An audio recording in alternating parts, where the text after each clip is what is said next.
Halo warga Jakarta, selamat datang di Berita Jakarta Talk Show. Hari ini kita akan membahas topik yang sangat penting, yaitu mengenai pelayanan sistem informasi manajemen bangunan gedung. Dengan saya Guntur Ramadan, kita akan membahas lebih lanjut apa itu mengenai SIM BG. Kali ini kita sudah kedatangan narasumber yaitu Bapak Heri Priyatno, Kepala Bidang Bangunan Gedung Dinas Cipta Karya, Tata Ruang dan Pertanahan Provinsi DKI Jakarta. Selamat siang Pak Heri. Selamat siang. Terima kasih sudah bersedia hadir menjadi narasumber di Berita Jakarta Talk Show pada hari ini. Baik Pak Heri, sebelum kita bertanya lebih lanjut mengenai sistem ini, sebetulnya apa itu Pak persetujuan bangunan gedung atau PBG? Mungkin Bapak bisa jelaskan? Betul. PBG atau persetujuan bangunan gedung ini mungkin dulu sebelum undang-undang lahir dalam Undang-Undang Cipta Kerja, yang sebelumnya sebenarnya dalam Undang-Undang Bangunan Gedung itu kita mengenal, warga Jakarta selama ini mengenal IMB Pak, izin mendirikan bangunan. Yeah. Saat ini sejak Undang-Undang Cipta Kerja, istilah IMB itu digantikan dengan persetujuan bangunan gedung. Nah, bagi warga Jakarta yang ingin mengajukan permohonan PBG ini diajukan kemana Pak? Berdasarkan Undang-Undang Cipta Kerja dengan PP 16-nya Pak, tahun 2021, itu warga Jakarta langsung bisa ke websitenya SIMBG, yaitu simbg.pu.go.id. simbg.pu.go.id ya? Iya. Jadi ini sistem ini berbasis web ya Pak ya, pendaftarannya pun harus melalui website. Betul. Ya? Baik, nah apakah satu akun SIM BG ini dapat mengajukan lebih dari satu permohonan PBG Pak? Nah ini bicara akun nih menarik ya Pak ya, karena sampai dengan saat ini sistem SIM BG ini itu masih terus dikembangkan Pak, dikembangkan oleh PUPR untuk bisa melayani berbagai layanan terkait dengan penanganan bangunan gedung. Baik dari layanan PBG, yaitu persetujuan bangunan gedung, kemudian juga layanan SLF, sertifikat layak fungsi, kemudian juga ada mengenal SBKBG, itu adalah surat bukti kepemilikan bangunan gedung, kemudian juga ada namanya layanan RTB Pak, rencana teknis bangunan gedung, dan pendataan. Jadi perlu saya sampaikan pada kesempatan ini bahwa nanti ke depan dengan Undang-Undang Cipta Kerja ini, penyelenggaraan bangunan gedung itu melibatkan menggunakan via SIM BG ini Pak. Jadi SIM BG ini sangat penting untuk sama-sama warga Jakarta tuh mengenali ini dan menggunakan ini untuk penyelenggaraan bangunan gedung. Jadi berkesinambungan Pak, nggak bisa putus-putus. Itu yang saya pahami itu. Tapi ini merupakan program nasional ya Pak ya? Program nasional. Jadi seluruh Indonesia pun harus melalui SIM BG ini? Iya betul, ini udah perintah undang-undang. Jadi SIM BG perintah undang-undang, ini memang sudah dipusatkan Pak sekarang. SPK-nya maupun sistemnya itu dipusatkan. Sudah sejak kapan Pak ini berlaku? Kalau untuk di Jakarta, karena memang DKI Jakarta agak beda, jadi SIM BG ini dikembangkan itu berbasis kota madya tingkat 2, kota madya atau kabupaten. Ketika ingin dijalankan di tahun awal 2022 di DKI Jakarta gitu, itu nggak cocok dengan otonomi kita, di mana otonomi kita ada di tingkat 1 provinsi, sehingga ada perbaikan, penyesuaian, kemudian baru kita gunakan di November tahun 2022 gitu Pak. Jadi masih baru berarti ya? Iya, kurang lebih setahun lah, udah bersetahun nih ulang tahun. Oke, karena sistem ini berbasis web dan warga Jakarta yang ingin mendaftarkan juga harus biasanya kan mengupload file ya Pak ya? Betul. Nah ini ada kapasitas maksimalnya nggak Pak untuk mengupload file di SIM BG ini? Betul. Ini memang sistem pusat ini membatasi ya Pak ukuran filenya, kurang lebih ya 50 MB. 50 MB dengan format PDF. Dan ini penting diketahui oleh warga Jakarta batasan ini. Karena kalau batasnya terpenuhi maka permohonannya agak terkendala. Iya. Gitu Pak. Kalau lebih dari 50 MB berarti permohonannya gagal ya? Gagal, muter-muter aja Pak, nggak bisa masuk, nggak sukses submitnya. Kalau misalnya sudah berhasil nanti ada semacam tanda terima begitu ya mungkin ya? Iya, dari sistem langsung mendapatkan, si pemohon mendapatkan nomor registrasi. Biasanya kalau PBG nomor berapa gitu Pak. itu ada SLF nomor berapa itu ada itunya Pak. Baik. Nah, kemudian apakah ada batas waktu perbaikan dokumen oleh si pemohon itu? Kalau misalnya ada, maksimal sampai berapa hari Pak jangkanya? Di sistem saat ini itu belum ada Pak batas waktu untuk perbaikan. Perbaikan di sisi pemohon ya Pak ya. Ketika kita periksa, wah ternyata ada perbaikan yang harus dilakukan oleh pemohon, itu kita nggak batasin. Sistem nggak batasin maksudnya. Baik, baik. Kalau sistem nggak batasin. Jadi kapanpun ya, selama si pemohon itu sempat untuk memperbaiki, maka bisa begitu ya Pak ya? Betul, saat ini masih bisa Pak. Masih bisa. Siap. Nah, kemudian yang tidak kalah penting lagi adalah mengenai persyaratan dan kelengkapan-kelengkapan yang harus dipenuhi oleh si pemohon gitu ya Pak ya. Apa saja sih Pak persyaratan dan kelengkapan yang harus dilengkapi dalam proses pengajuan PBG melalui aplikasi SIMBG ini Pak? Jadi Undang-Undang Cipta Kerja kemudian dengan PP 16-nya Pak ya, terkait dengan bangunan gedung, kemudian bertugas dengan SIMBG-nya, itu sebenarnya sangat detail udah Pak dalam PP-nya syarat-syaratnya. Artinya masyarakat warga bisa lihat langsung masuk ke SIMBG-nya, di situ mereka akan menemukan syarat-syarat apa saja yang mesti dipenuhi. Namun di DKI Jakarta dengan kebijakan pimpinan kami juga sebagai pedoman untuk kami kerja itu dikeluarkan SK Kepala Dinas tentang persyaratan ini, gitu Pak. Jadi sebelum mengajukan permohonan di website SIMBG itu sendiri sudah ada keterangan mengenai persyaratan yang harus dipenuhi terlebih dahulu ya. Sebelumnya warga bikin akun dulu ya Pak. Oh, harus bikin akun dulu, login begitu ya, pakai password dan lain sebagainya ya Pak. Betul. Nah, Pak, sejak diluncurkan dari November 2022 itu di DKI Jakarta khususnya ya, sudah bisa kelihatan nggak Pak persentase warga DKI Jakarta yang sudah menggunakan aplikasi SIMBG ini? Kalau dari jumlah itu permohonan itu sudah kisaran sebenarnya gini, saat ini ya Pak ya, kisaran 6 ribuan lah. Tidak kurang 6 ribuan dari November udah setahun lah kurang lebih gitu. Sekarang udah mulai banyak nih Pak. Awal-awal sedikit lah masih, tapi sekarang pertengahan kesini udah lumayan banyak. Jadi peningkatannya ada terus ya Pak ada ya? Terus, ada sambil mungkin kita juga melakukan terus sosialisasi kepada warga Jakarta ya? Betul. Di email kami juga banyak pertanyaan-pertanyaan itu udah Pak. Oke. Dari warga masyarakat. Nah Pak, sekarang kan permohonan rumah tinggal sederhana itu kan tidak menyediakan gambar desain arsitektur. Apakah bisa Pak dimohonkan PBG-nya?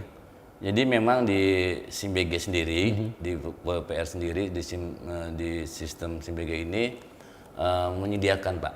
Menyediakan namanya, kalau kita klik di dalam SIMBG itu sendiri, kan ada pilihan gambar disiapkan oleh penyedia jasa, gambar disiapkan oleh prototipe, ada prototipe juga Pak di sana, sehingga apabila masyarakat tidak memiliki gambar, masyarakat bisa mengklik layanan bahwa gambar disediakan oleh prototipe yang ada disiapkan di SIMBG. Jadi kayak contoh begitu ya betul, Pak ya? contoh langsung bisa kita layani Pak tanpa melampirkan gambar. Tidak berbayar ya Pak, itu gratis ya? Gratis, klik langsung Pak, udah siapkan. Bisa diunduh langsung di websitenya ya? Betul, tinggal klik aja sih Pak. Nanti akan menjadi lampiran PBG yang keluar untuk rumah sederhana. Baik, memudahkan intinya ya Pak ya, memudahkan warga Jakarta. Juga, betul. Nah lantas sekarang siapa yang menandatangani gambar teknis dalam permohonan SBG itu Pak? Permohonan PBG, mohon maaf. Jadi gini Pak, dalam SIMBG ini, dalam proses layanan PBG ini ada minimal 2 unit yang terlibat. Dinas Citata dan Dinas PTSP. Kalau kami Dinas Citata mengeluarkan namanya surat pernyataan pemenuhan standar teknis. Karena PBG sendiri itu ada pemenuhan standar teknis.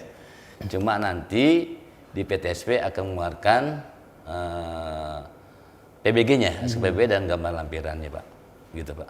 Baik, jadi ada 2 dinas yang terlibat dalam SIMBG ini ya, Citata dan DPM PTSP ya. Tentunya setelah membayar SKRD Pak, retribusi. Setelah membayar retribusi. Jadi artinya si pemohon tersebut harus merupakan istilahnya anggota aktif begitu ya Pak ya?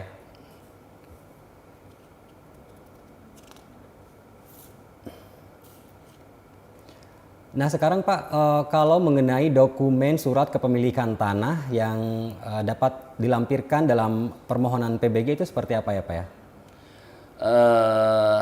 Dokumen Yang dokumen kepemilikan tanah yang bisa menjadi kelengkapan ya Pak ya, itu salah satu persyaratan dalam proses PBG, yaitu memang dokumen pemilikan tanah itu bisa berupa sertifikat, girik pun sekarang udah bisa Pak. Bisa juga. Di SIM BG gitu. Cuma memang ini harus hati-hati sebenarnya Iya. penggunaan ini. Mungkin lebih diutamakan untuk bangunan-bangunan rumah tinggal yang ini Pak. Tapi nggak luasannya begitu besar. Artinya ada kehati-hatian lah. Walaupun kita membolehkan girik gitu ya, tapi mesti hati-hati gitu Pak. Baik, karena baik. Iya. Jadi sertifikat bisa, girik bisa ya Pak ya? Bisa untuk rumah tinggal. Kalau yang tidak mempunyai sertifikat. Iya, untuk rumah tinggal ya girik. Untuk rumah tinggal. Untuk rumah tinggal. Baik. Nah, Pak, yang cukup penting, bahkan menurut saya sangat penting dalam mendirikan bangunan begitu ya Pak ya, adalah mengenai izin lingkungan. Nah, untuk AMDAL dan lain sebagainya. Nah, apakah hal tersebut juga menjadi persyaratan Pak dalam permohonan PBG? Oke, baik Pak. Mungkin izin dulu Pak ya sebelum menjawab pertanyaan itu, Iya. mungkin sedikit saya akan sampaikan bahwa Undang-Undang Cipta Kerja ini saya katakan, misalkan istilah saya tuh ini rejim izin usaha sekarang. Iya. Rejim izin usaha, rejim Cipta Kerja. Oke. Di mana di situ dibangun ekosistem kemudahan, penyederhanaan proses dan sebagainya. Jadi termasuk di sana penyederhanaan adalah PBG itu Pak. Di mana dalam rejim ini, Undang-Undang Cipta Kerja ini, PBG itu posisinya adalah merupakan persyaratan dasar, salah satu persyaratan dasar dari izin usaha. Posisi di situ Pak, ada PBG, ada SLF di dalamnya, kemudian ada persetujuan lingkungan. Tadi apa Pak? SLF? Ada SLF juga, ada persetujuan lingkungan, ada kesesuaian pemampatan itu. Nah ini, sehingga ini sejajar Pak dalam ini. Sehingga kami dalam konsep sekarang ini, PBG tidak mensyaratkan AMDAL dalam menerbitkan PBG. Gitu Pak. Oke. Beda dengan IMB dulu. IMB itu adalah izin final. Jadi final itu semua persyaratan termenuhi Pak. Ada AMDAL, lalin, ada macam-macam. Baru keluar ya IMB. Ya karena dulu Pak waktu IMB mungkin belum ada SLF, belum ada ini ya. Tingkatannya masih ya udah IMB itu sudah hanya satu gitu ya Pak ya. IMB. SLF sudah ada juga sih Pak sebelum dulu. Ada juga. Cuman yang lebih final nih IMB dibandingkan PBG. Kalau PBG hanya standar teknis penggunaannya. Kalau IMB udah bisa. Artinya ketika memiliki IMB, masyarakat bisa langsung bangun. Karena istri udah dalam proses sudah final Pak, ada ujian lingkungan macam-macam. Tapi PBG saat ini nggak serta-merta bisa membangun, tapi ini salah satu persyaratan untuk membangun. Berarti kalau sudah mendapat izin PBG, harus kemudian melalui tahap berikutnya yaitu SLF. Enggak, maksudnya untuk membangun, lihat dulu nih Pak, ini proyeknya butuh izin lingkungan nggak nih, persetujuan lingkungan nggak? Ketika butuh dalam ketentuan itu, maka dia harus lengkapin untuk itu. Nah, yang menjadi faktor apakah bangunan tersebut butuh izin lingkungan atau tidak, apa saja Pak? Itu sudah ada kriterianya udah dikontrol dalam sudah ada ya? Iya, udah ada ketentuan lain di dalam lingkungan. Termasuk izin tempat tinggal juga, rumah tinggal? Kalau itu enggak ya? Enggak. Baik. Pak, saya mau bertanya selanjutnya adalah apakah pemohon itu harus mengambil surat ketetapan retribusi daerah, retribusi PBG ke loket PTSP? Oke, ya betul seperti tadi ada retribusi hasil bayar Pak ya sebelum PBG dicetak. Katakan warga untuk mendapatkan PBG harus bayar retribusi dulu, dan itu ada melalui sebenarnya di dalam di tahap di PTSP itu akan mengeluarkan SKRD Pak. Berdasarkan nota perhitungan retribusi yang Citata dinas kami hitung. Jadi mereka mengeluarkan SKRD, nanti SKRD itu akan diupload Pak ke sistem. Jadi masyarakat atau warga DKI Jakarta bisa mendownload SKRD dalam sistem itu Pak. Jadi karena warga Jakarta kan punya akun. Nah, dan melalui akun itu bisa mendownload mendapatkan SKRD Pak. Jadi nggak perlu ke PTSP. Oh, nggak perlu ya, semuanya dilakukan secara online ya Pak online. Ya? Baik. Nah sekarang sejak warga Jakarta mendaftarkan atau mengajukan permohonan lewat SIM BG itu, berapa lama Pak jaraknya sampai proses penerbitan PBG rumah tinggal? Ya, gini. Berdasarkan sistem yang ada, SIM BG itu dan aturan yang ada, Maka saat ini ketika warga Jakarta mengurus PBG dengan memilih gambar prototipe tadi Pak, yang saya seperti kita singgung di depan, itu hanya butuh 4 hari. Oke, Karena cepat ya? cepat, karena nggak ada melalui proses konsultasi dan sebagainya, otomatis. Tapi kalau misalkan gambarnya itu dengan rumah tinggal tapi agak besar dan sebagainya, bukan sederhana, bukan prototipe, maka dia butuh proses konsultasi dan kurang lebih 17 hari.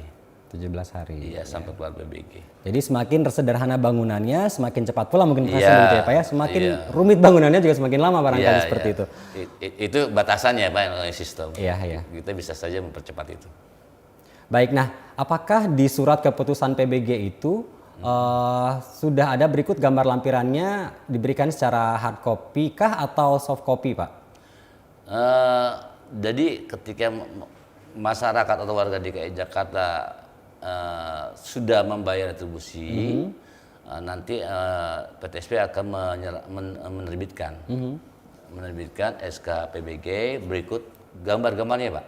Oke. Gambarnya dalam format PDF melalui sistem juga Pak. Oke.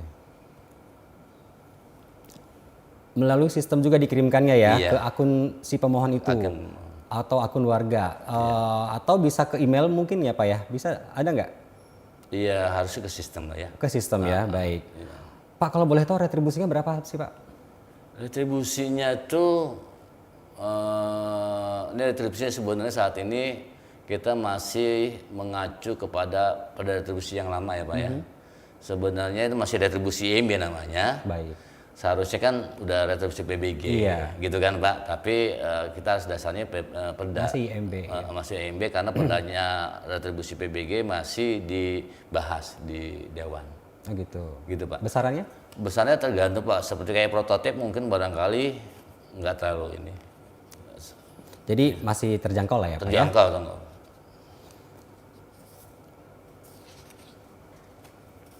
Baik, dari tadi yang sudah Bapak jelaskan begitu ya mengenai SIM BG ini gitu. Sebetulnya apa sih Pak manfaat yang paling bisa dirasakan oleh masyarakat khususnya warga Jakarta dari SIM BG ini Pak? SIM BG ini sebenarnya gini Pak. Lahir yang saya bilang itu dari komitmen kita bersama untuk mewujudkan menciptakan lapangan pekerjaan kan Pak. Dari Undang-Undang Cipta Kerja, sehingga butuh proses-proses penyederhanaan. Kemudian salah satunya adalah semua sektor terrevisi dengan Undang-Undang Cipta Kerja dengan Ombudsman itu Pak. Jadi sebenarnya sekarang kita semua tuh diarahkan oleh Undang-Undang Cipta Kerja, semua sektor ya Pak ya. Ada kita bangunan gedung, ada ruang, ada lalu lintas, ada lingkungan hidup dan sebagainya. Itu diarahkan oleh ini untuk sama-sama yuk kita dukung Undang-Undang Cipta Kerja ini untuk menciptakan lapangan kerja yang kita harapkan Pak, sehingga semua disederhanakan. Harusnya ya Pak ya, idealnya nanti PBG ini adalah proses dapat melalui proses yang lebih cepat, kemudian tanpa mengurangi keandalan bangunan gedung. Jadi gini Pak Guntur, yang saya pahami bahwa Undang-Undang Bangunan Gedung sudah ada tahun 2002. Kemudian ada kebutuhan negara ini untuk menciptakan lapangan kerja, yaitu didoronglah dengan Undang Cipta Kerja. Jadi posisinya sebenarnya Undang-Undang Cipta Kerja enggak secara tujuan ini sebenarnya menambah kalau Undang-Undang Bangunan Gedung itu untuk menciptakan bangunan gedung yang fungsional, yang andal gitu. Tapi ini diharapkan tidak menghalangi penciptaan Undang-Undang Cipta Kerja, bahkan makanya agak dirubah dari IMB menjadi PBG gitu Pak. Dan banyak hal sebenarnya yang dirubah konsep-konsepnya, sehingga sebenarnya sektor bangunan gedung atau bangunan gedung banyak berubah paradigmanya, berubah konsepnya, merubah cara kerjanya, bisnisnya, diharapkan demikian, di mana perubahan-perubahan itu akan mempercepat sebenarnya ciptaan pekerjaan. Begitu juga sektor yang lain mungkin Pak.